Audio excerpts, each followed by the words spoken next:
अगर हम लोग बात करते हैं सिंगल फेस अल्टरनेटर की, तो उसमें अगर हम लोग सिंगल कंडक्टर ले लेते हैं, मैंने आपको ऑलरेडी हम लोग बता चुके हैं कि हमने आर्मेचर वाइंडिंग को स्टेटर पे करा था और क्यों करा था, इसका रीजन भी मैंने पुराने लेक्चर में डिस्कस करा हुआ है। तो अगर हमारे पास एक सिंगल फेस अल्टरनेटर है जो कि AC wave single phase generate करता है by the motion of the rotor, तो अगर हम लोग सेंटर पे जो रोटर ले रहे हैं उस पर एक परमानेंट मैग्नेट ले लें और एक कंडक्टर ले लें स्टेटर के ऊपर, तो हमें सिंगल फेस एसी मिल जाएगी। और हमारा जो रोटर होगा वो इस तरीके से रोटेट करेगा, तो एक बार नॉर्थ पास होगा, देन एक बार साउथ पास होगा, और इस तरीके से हमें क्या मिलेगा, particularly AC single phase AC wave generate हो जाएगी। ठीक है। और ये जो सिंगल फेज का जनरेशन होता है, यानी कि एक कंडक्टर को लेके जो जनरेट करते हैं हम लोग, तो अगर हमारे पास इसको अगर हम लोग समझने की कोशिश करें कैसे होता है, वैसे तो मैं बहुत बार लेक्चर में बता चुका हूँ, पर फिर भी इस बार भी हम लोग एक बार देख लेते हैं। तो कंडक्टर है और यहाँ पे हम ये तीन केस मान के चलते हैं कि नॉर्थ पोल तीन पोजीशन पे हो सकता है। ठीक है। और इसी तरीके से अगली बार क्या होगा, साउथ पोल तीन पोजीशन पे होगा। ठीक। और ये आगे की तरफ मूव कर रहा हो कंटिन्यूअसली। तो ये जो डायरेक्शन ऑफ मोशन है यहाँ पे बताया हुआ है, यानी कि ये जो मैंने पर्टिकुलर केस लिया है, इस केस में नॉर्थ पोल यहाँ पे था, देन इधर इस डायरेक्शन मूव कर रहा है, देन यहाँ आएगा, देन लोकेशन उसकी ये होगी। इसी तरीके से साउथ पोल आएगा, तो फर्स्ट साउथ पोल यहाँ पे होगा इस कंडक्टर से, देन यहाँ पे, देन ये, यानी सिंगल कंडक्टर अगर वन पोल पेयर, नॉर्थ और साउथ का एक पोल पेयर, यानी कि अभी जो मैंने आपको दिखाया था कैसे रोटर रोटेट हो रहा था, तो सिंगल कंडक्टर की अगर एनालिसिस की जाए तो इस पर्टिकुलर केस के अंदर पॉजिटिव फ्लक्स हमें देखने को मिलेगा, जैसा कि यहाँ बताया है। जब नॉर्थ पोल फर्स्ट पोजीशन पे होगा तो मिनिमम फ्लक्स, जब सेंटर पे होगा तो मैक्सिमम फ्लक्स, एंड देन जब आगे निकल जाएगा तो अगेन फ्लक्स की वैल्यू डाउन हो जाएगी। इसी तरीके से अगर साउथ पोल की बात की जाए तो यहाँ पे जो फ्लक्स मिलेगा वो क्या होगा, रिवर्स डायरेक्शन में मिलेगा। रिवर्स डायरेक्शन में मतलब, क्योंकि नॉर्थ का अगर पीक ऊपर की तरफ जा रही है तो साउथ पे पीक नीचे की तरफ जाएगी। केवल यहाँ पे ये जो मैंने आपको बनाया है, ये जो पर्पल कलर से ये जो पर्टिकुलर पार्ट पोर्शन है, ये दिखा रहा है, क्या दिखा रहा है, निगेटिव निगेटिव पीक को दिखा रहा है। ये देखो, ये जो तुम्हारी ये क्या निगेटिव पीक है कंडक्टर पे जब हम लोग सेंटर से पास हो रहे हैं, जबकि ये क्या दिखा रहा है, ये आपका पॉजिटिव पीक को दिखा रहा है, पॉजिटिव पीक। ठीक है। और होना भी चाहिए, क्योंकि नॉर्थ पोल अगर नॉर्थ से पास होने वाला फ्लक्स जो है वो पॉजिटिव है, अगर नॉर्थ से जो पास होने वाला फ्लक्स है वो पॉजिटिव पीक बना रहा है, तो साउथ से पास होने वाला नेगेटिव पीक बनाएगा। ठीक है। तो अगर इन दोनों कंबाइन कर दें, यानी कि अगर एक ही साइकिल में फ्लक्स की वेवफॉर्म बना दे, तो मुझे कुछ इस तरीके की साइनसोइडल वेवफॉर्म मिल जाएगी, जिसमें फर्स्ट हाफ साइकिल नॉर्थ के पास होने से बनेगी, यानी कि ये पॉजिटिव बनेगी, पॉजिटिव हाफ साइकिल मिलेगी जब नॉर्थ पोल कंडक्टर से पास होगा, और नेगेटिव साइकिल मिलेगी जब साउथ पोल कंडक्टर से पास होगा। ठीक है। तो इस तरीके से मुझे एक कंप्लीट साइकिल मिल जाएगी। ठीक है। नाउ यहाँ पे ध्यान देने वाली बात ये, मैंने क्या करा है, phase difference of flux and it's induced voltage को हमने निगलेक्ट कर दिया। इंपॉर्टेंट चीज क्या चीज है, ये मैंने क्यों कहा है इसको भी समझो।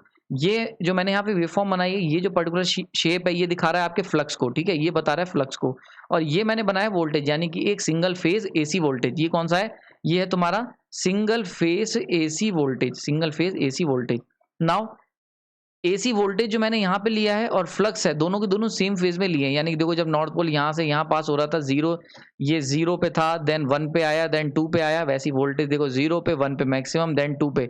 तो ये सिंप्लिसिटी के लिए ले लिया है। जनरली मैंने इसमें क्या लिया है, इसमें मैंने फ्लक्स का फेज और वोल्टेज का फेज सेम फेज में लिया है, यानी कि निग्लेक्ट कर दिया है फेज डिफरेंस ऑफ किसका, फ्लक्स एंड वोल्टेज, यानी वो इंड्यूस वोल्टेज और फ्लक्स का वोल्टेज जो फेज है उसको निग्लेक्ट कर दिया है।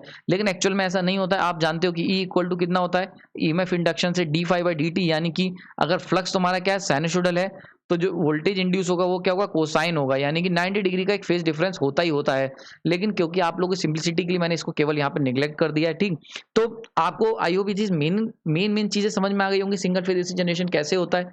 ठीक है ना। एक बड़ा क्वेश्चन आता है कि भाई थ्री फेज एसी जनरेशन कैसे करेंगे। सिंगल फेज एसी जनरेशन बहुत आसान है समझना। सिंगल कंडक्टर मैंने प्लेस करा, वहां से नॉर्थ पोल पास कराया तो पॉजिटिव साइकिल मिल गई, और साउथ पोल पास हुआ तो नेगेटिव मिल गई, दोनों कंबाइन कर दिया तो एक कंप्लीट साइकिल मिल गई। नाउ इसी के ऊपर हम लोग इस लेक्चर के अंदर चर्चा करेंगे। मेरा नाम प्रांजल है, और आज हम लोग इस लेक्चर के अंदर बात करेंगे किस तरीके से अल्टरनेटर जनरेट करता है थ्री फेज एसी सप्लाई को। चलिए शुरुआत करते हैं।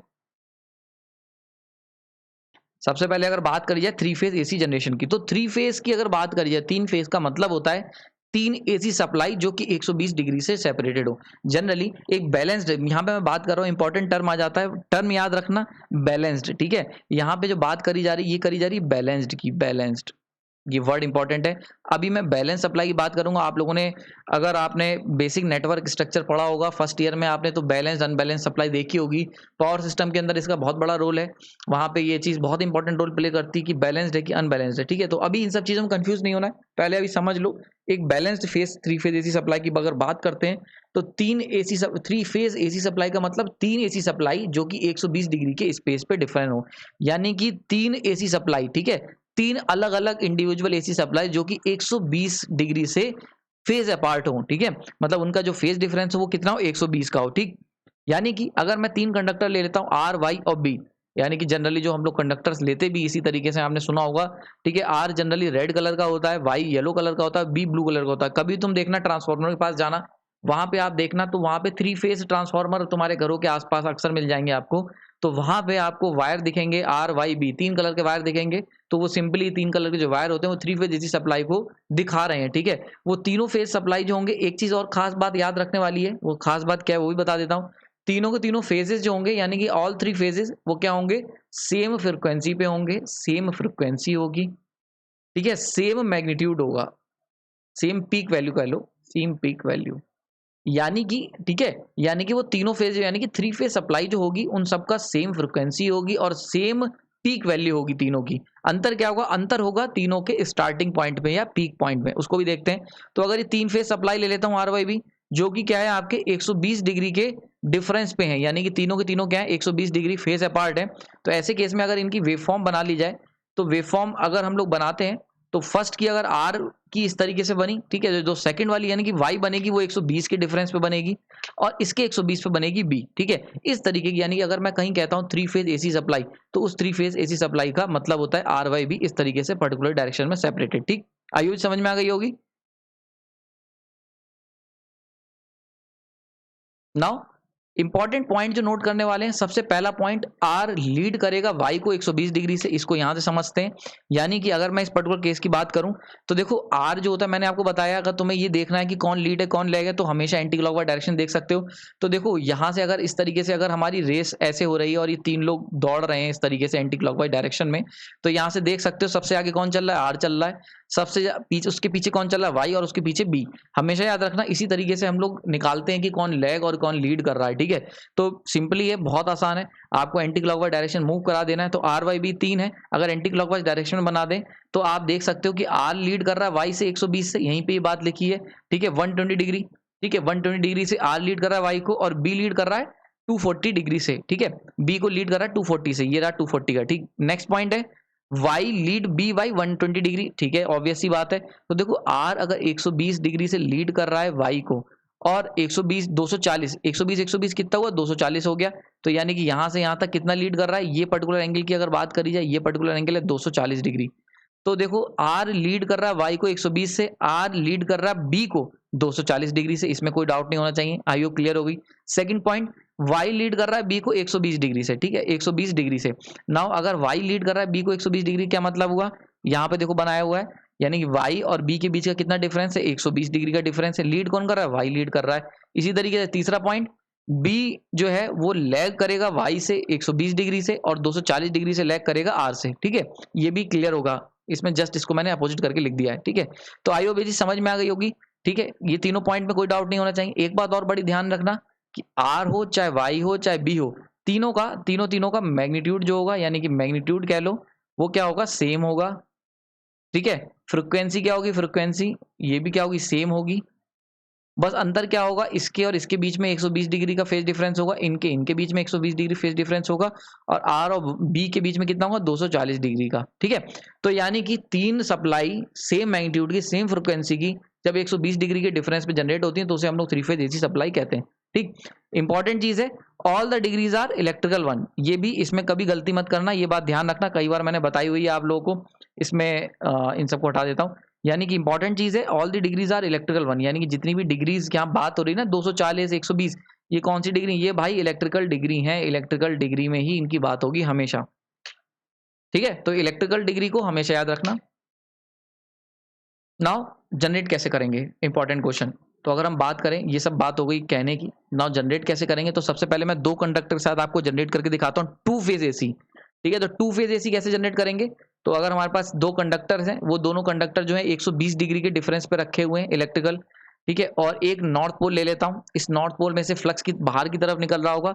नाउ अगर इस पोल को मैं मूव कराता हूँ तो देखो पहले ये फर्स्ट कंडक्टर को कट करेगा, देन इसका फ्लक्स सेकंड कंडक्टर को कट करेगा, ठीक है। बहुत ध्यान से देखो, यानी कि अगर स्टार्टिंग की बात करी जाए तो जब ये नॉर्थ पोल मूव करेगा तो फर्स्ट कंडक्टर यहाँ पे मैं मार्क कर देता हूँ, ठीक है। अगर मान लेते हैं ये मेरा पहला कंडक्टर है, first conductor, and this one is the second conductor, ठीक है, और दोनों 120 डिग्री पे रखे हैं, तो अगर मैं मूव कराऊंगा तो देखो नॉर्थ पोल पहले फर्स्ट कंडक्टर के फ्लक्स को कट करेगा, देन वो सेकंड कंडक्टर के फ्लक्स को कट करेगा, ठीक है। तो ऐसे केस में अगर हम बात करी जाए तो पीक जो होगी दोनों कंडक्टर की 120 डिग्री के फेज अपार्ट पे आएगी, ठीक है। और अगर मैं इनकी वेव फॉर्म बना देता हूं तो वेव फॉर्म फर्स्ट कंडक्टर की अगर इस तरीके से आ रही है 0 से स्टार्ट होके, तो सेकंड कंडक्टर की जो होगी 120 डिग्री के डिफरेंस पे होगी, क्योंकि कहाँ रखे हैं भाई 120 के डिफरेंस पे रखे हुए हैं ये लोग, ठीक है। तो अगर हम बात करी जाए इस पर्टिकुलर की तो 120 डिग्री के दोनों डिफरेंस पे आएंगी पीक्स, जो मैंने यहाँ पे लिखा हुआ है कि पीक जो होगी, देखो यहाँ क्या लिखा है कि जो पीक होगी दोनों कंडक्टर की पीक वो कब आएगी, 120 के डिफरेंस पे आएगी। इसका क्या मतलब हुआ, यानी कि अगर जो पहला कंडक्टर है उस पर अगर पीक आ रही है थीटा पे, तो दूसरे कंडक्टर के जो ईएमएफ इंड्यूस होगा उसकी जो पीक आएगी वो थीटा प्लस 120 डिग्री पर आएगी, ठीक है। तो यानी कि इसका क्या मतलब हुआ, अगर पहले कंडक्टर के अंदर बनने वाला ईएमएफ 0 से स्टार्ट हो रहा है, तो दूसरे कंडक्टर के अंदर बनने वाला ईएमएफ जो होगा वो 120 डिग्री पे स्टार्ट होगा, ठीक है। और पीक अगर पहले की थीटा पे आ रही है तो दूसरे की थीटा प्लस 120 पे आएगी, एक ही बात है। आई होप जी समझ में आ गई होगी। इस तरीके से हम लोग क्या करते हैं, टू फेज कंडक्टर जनरेशन, यानी ये कौन सा जनरेशन है, ये है टू फेज एसी जनरेशन। ये जो मैंने इसमें बताया, ये मैंने आपको बताया टू फेज एसी जनरेशन बताया, ठीक है।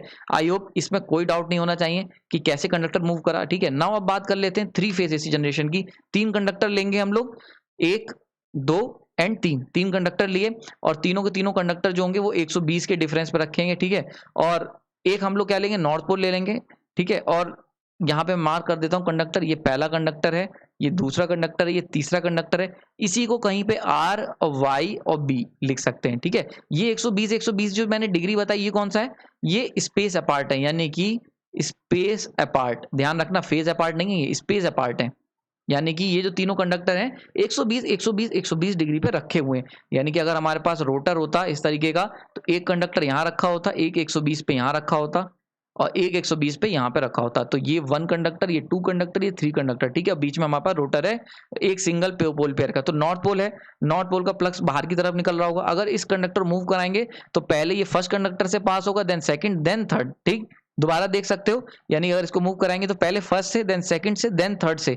तो अगर इस तरीके से ये पास होगा इसका फ्लक्स, तो अगर हम लोग इस बार इसकी वेव फॉर्म बनाएं तो पहले वेव जब से पहले फर्स्ट से पास होगा तो पहली फ्लक्स आएगी, देन 120 के बाद दूसरे में फ्लक्स इंड्यूस होना शुरू होगी, ठीक है। और ये जो दोनों की पीक होंगी 120 डिग्री के डिफरेंस पे होंगी, ऑलरेडी मैं डिस्कस कर चुका हूं। यानी कि अगर एक थीटा पे पीक तो दूसरी थीटा प्लस 120 डिग्री पे, दो कंडक्टर में पुराना बताया था टू फेज एसी। नाउ अब क्योंकि तीसरा कंडक्टर भी है तो तीसरे कंडक्टर के अंदर 120 डिग्री के बाद डिफरेंस शुरू होगा, ठीक है। और वो क्या होगा, वो भी 120 का डिफर करेगा, ठीक है। और इस तरीके का हमें, और अगर थीटा के टर्म में बात करी जाए तो पीक कितनी हो जाएगी, 120 प्लस 120 यानी कि 240, ठीक है। तो अगर इस चीज को हम लोग देखें, यानी कि अगर पहला फेज यानी फर्स्ट कंडक्टर में इंड्यूस होना शुरू 0 से हो रहा था, तो दूसरे में कहां से होगा, 120 डिग्री से शुरू होगा, तीसरे में कहां से शुरू होगा, 240 डिग्री से शुरू होगा, ठीक है। यानी कि अगर पहले में पीक थीटा पे आई थी तो दूसरे में थीटा प्लस 120 पे आएगी, और तीसरे में थीटा प्लस 240 पे पीक वैल्यू मुझे मिलेगी, ठीक। ये बिल्कुल ऐसा ही है। यानी कि अगर पहले में ईएमएफ इंड्यूस हुआ था 1 पे 0 डिग्री पे, तो दूसरे में कहां पे होगा, जब नॉर्थ पोल यहां होगा, घूम के जब नॉर्थ पोल यहां से पास होगा दूसरे कंडक्टर से, तो यहाँ पे लाइट जल जाएगी, तो यहाँ पे ईएमएफ इंड्यूस शुरू होना होगा 120 डिग्री के बाद, ठीक है। देन नॉर्थ पोल घूम के यहां से पास होगा, तो यहाँ पे क्या होगा, यहाँ पे आपका एक 240 डिग्री के बाद तब यहाँ पे थर्ड कंडक्टर के अंदर ईएमएफ इंड्यूस होना शुरू होगा। तो आर फिर वाई फिर बी, इस तरीके से, ठीक। आई होप समझ में आ गया होगा। नाउ अगर पॉइंट्स जो इंपॉर्टेंट पॉइंट नोट करने वाले हैं, सबसे पहले अगर तुम्हें 120 डिग्री के फेज अपार्ट एसी को जनरेट करना है तो इंपॉर्टेंट चीज है, अगर 120 डिग्री के फेज अपार्ट एसी, ठीक है, तो ऐसे में तुम्हारे पास क्या होना चाहिए, कंडक्टर को स्पेस अपार्ट रखना बहुत जरूरी है, बहुत इंपॉर्टेंट चीज है। यानी कि अगर तुम्हें 120 डिग्री के फेज अपार्ट एसी चाहिए तो कंडक्टर को तुम्हें 120 डिग्री स्पेस अपार्ट रखना पड़ेगा। फेज और स्पेस, फेज होता है इलेक्ट्रिकल क्वांटिटीज में आपने देखा होगा, यानी कि जब हम लोग वेवफॉर्म बनाते हैं तो वहाँ फेज होता है, और स्पेस क्या होता है, मैकेनिकल स्पेस की बात हो रही है। यानी कि जो तुमने मैकेनिकल स्पेस का मतलब समझ लो कि अगर आपके पास इस तरीके का रोटर है, ठीक है, इस तरीके के स्टेटर है, तो ये जो 360 डिग्री का जो स्टेटर है ना, ये आपका है स्पेस अपार्ट, यानी कि मैकेनिकली यानी कि फिजिकली। तो एक कंडक्टर तुमने अगर यहाँ रखा है तो दूसरा कंडक्टर 120 डिग्री स्पेस अपार्ट तुमने यहाँ पे रखोगे, तो यहाँ से यहाँ तक का बीच का एंगल कितना होगा 120 डिग्री स्पेस अपार्ट।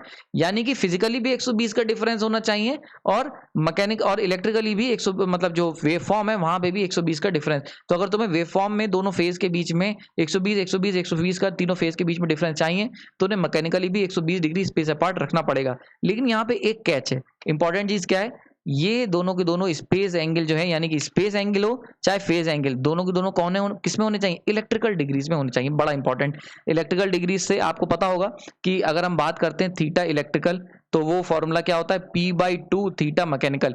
यानी कि अगर हम लोग सिंगल पोल पेयर ले रहे हैं तो इन दैट केस अगर सिंगल पोल पेयर ले रहे हो तो दोनों एंगल बराबर होंगे। लेकिन अगर number of pole pair change करोगे, यानी कि एक नॉर्थ साउथ ना लेके दो नॉर्थ साउथ ले लोगे, यानी कि अगर एक नॉर्थ साउथ का क्या मतलब हुआ, रोटर के ऊपर एक नॉर्थ है एक साउथ है, ये हो गया वन पोल पेयर, ये हो गया वन पोल पेयर, ठीक है। और अगर इस तरीके कंडक्टर स्ट्रक्चर है ये, ठीक है, तो नॉर्थ साउथ ये क्या हो गया, ये हो गया टू पोल पेयर। देखो टू पोल पेयर, ठीक है, पोल पेयर का मतलब होता है, पोल पेयर का मतलब होता है नॉर्थ प्लस साउथ, इसको हम लोग कहते हैं वन पोल पेयर। तो अगर यहाँ पे कितने, दो नॉर्थ दो साउथ है तो टू पोल पेयर। तो क्योंकि नंबर ऑफ पोल्स अगर आप पोल पेयर बढ़ा दोगे या नंबर ऑफ पोल्स बढ़ाओगे, ये पी क्या है यहाँ पे, ये है number of poles, number of poles, बड़ा इंपॉर्टेंट है। इसके ऊपर मैंने डीसी मशीन में ऑलरेडी वेव वाइंडिंग जब बताई थी तो वहां पे ये सब चीजें हम लोग पहले पुराने लेक्चर में डिस्कस कर चुके हैं। इलेक्ट्रिकल और मैकेनिकल एंगल में क्या अंतर होता है बहुत डिटेल में वहां देख चुके हैं। तो नंबर अगर आप पोल्स बढ़ाओगे तो अगर टू पोल पेयर है इसका मतलब नंबर ऑफ पोल्स कितने हो गए, चार हो गए, इसके अंदर चार पोल पेयर हैं, दो नॉर्थ दो साउथ, ठीक है। तो कहने का मतलब है अगर number of pole pair one है तो ऐसे केस में इलेक्ट्रिकल और मैकेनिकल एंगल बराबर होंगे। लेकिन अगर नंबर ऑफ पोल पेयर्स एक से ज्यादा हैं तो वहां पे सब कुछ चेंज हो जाएगा। कैसे चेंज होगा उसको देखते हैं। तो अगर पोल पेयर की बात करें और मैकेनिकल एंगल की, ठीक है, तो अगर वन पोल पेयर है, वन पोल पेयर का मतलब क्या हुआ, आपके पास टोटल नंबर ऑफ पोल्स कितने हैं, पी की वैल्यू 2 है, ठीक है, पी की वैल्यू 2, फॉर्मूला देख लो, theta electrical equal to P/2 theta mechanical. यानी कि अब देखो, अच्छा एक चीज और याद रखना, थीटा इलेक्ट्रिकल कौन सा एंगल होता है, ये एंगल होता है जो कि हम लोग चेंज हो सकता है, जबकि मैकेनिकल यानी कि फिजिकली एंगल की बात कर रहे हैं, फिजिकल एंगल। तो थीटा मैकेनिकल यानी कितना होगा, थीटा मैकेनिकल इक्वल टू हो जाएगा थीटा इलेक्ट्रिकल इंटू P/2, ठीक है, सॉरी 2/P, इस तरीके से आपके पास हो जाएगा, ठीक है।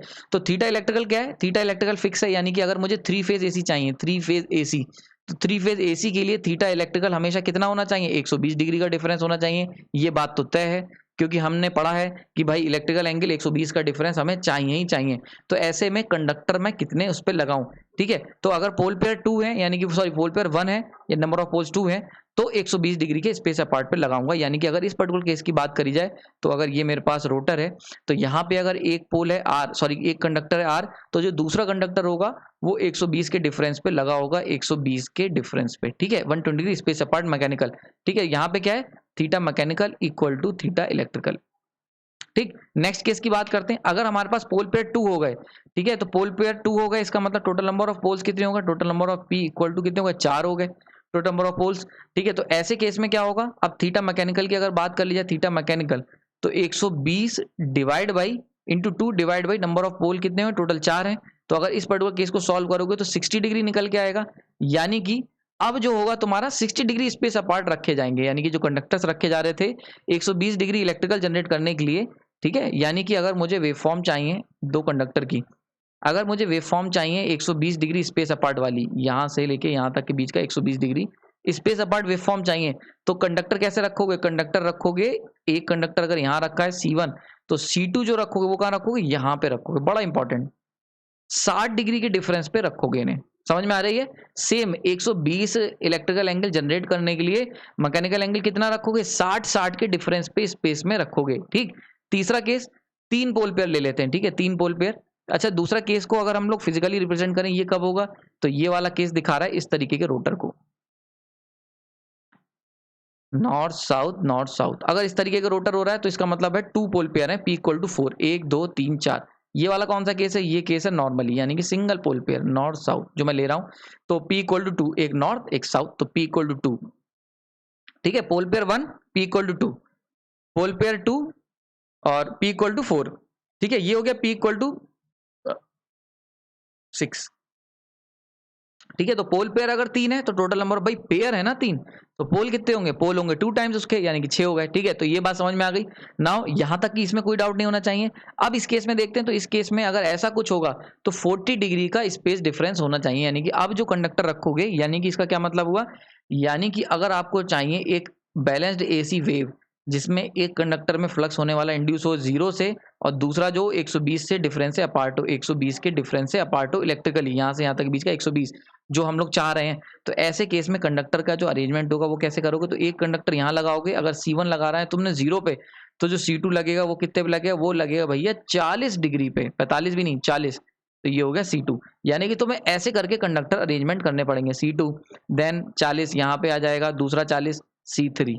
ठीक है, तो इस तरीके से तुम्हें कंडक्टर्स को स्पेस में अपार्ट स्पेस में लगाना पड़ेगा, यानी कि जो कंडक्टर की जो पोजीशनिंग करनी पड़ेगी वो इस तरीके से, यानी कि 40 डिग्री स्पेस अपार्ट करके तुम्हें वाइंडिंग्स को, कंडक्टर्स को प्लेस करना पड़ेगा। ठीक है, तब तुम्हें जाके इस तरीके की एसी वेव फॉर्म मिलेगी। आई होप ये चीज समझ में आ गई, अब इसमें कोई डाउट नहीं होना चाहिए। ठीक है, आगे चलते हैं। तो अगर कंप्लीट पिक्चर की बात ले ली जाए, तो अब देखो हमारे पास स्टेटर पे हमने 3 कंडक्टर लगा दी, RYB लगा दिया, ये रोटर लगा दिया। नाउ अब मैं इस रोटर को घुमाऊंगा और हम लोग AC wave 3 phase AC generate करेंगे। चलिए शुरू करते हैं। तो ये रोटर जैसे ही घूमेगा तो हमें कुछ इस तरीके से 3 फेज एसी जनरेट होने लगेगी, एक RY और एक B की। तो आई होप ये चीज आपको समझ में आ गई होगी। तो जब रोटर रोटेट होगा तो सबसे पहले नॉर्थ पोल पास होगा, सबसे पहले नॉर्थ पोल जो होगा वो मान लेते हैं यहाँ से इसका फ्लक्स कटिंग एक्शन होगा। तो इसका फ्लक्स कटिंग एक्शन जब होगा तो मान लेते हैं थीटा पे हुआ मैक्सिमम, तो ये आ गया तुम्हारा यहाँ पे थीटा। देन यहाँ से नॉर्थ पोल घूम के जब यहाँ पे आएगा तो 120 डिग्री के बाद आएगा, तो यहाँ पे येलो का मैक्सिमम पीक होगा। तो देखो यहाँ से येलो की मैक्सिमम पीक यानी कि थीटा प्लस 120 पे मिलेगी। देन जब रोटर घूम के 120 डिग्री के बाद नॉर्थ पोल यहाँ पे जाएगा, तो यहाँ पे मुझे थर्ड यानी कि वाई बी में, ये हो गया, अगर ये आर है ये वाई है तो ये बी है, तो बी में मुझे थीटा प्लस 240 डिग्री के बाद मैक्सिमम पीक मिलेगी। यहाँ पे 240 डिग्री और 120 कहाँ से लिया गया, थीटा के रिफरेंस में लिया गया। अगर थीटा को मैंने रिफरेंस लिया, अगर हमने थीटा को रिफरेंस लिया है तब।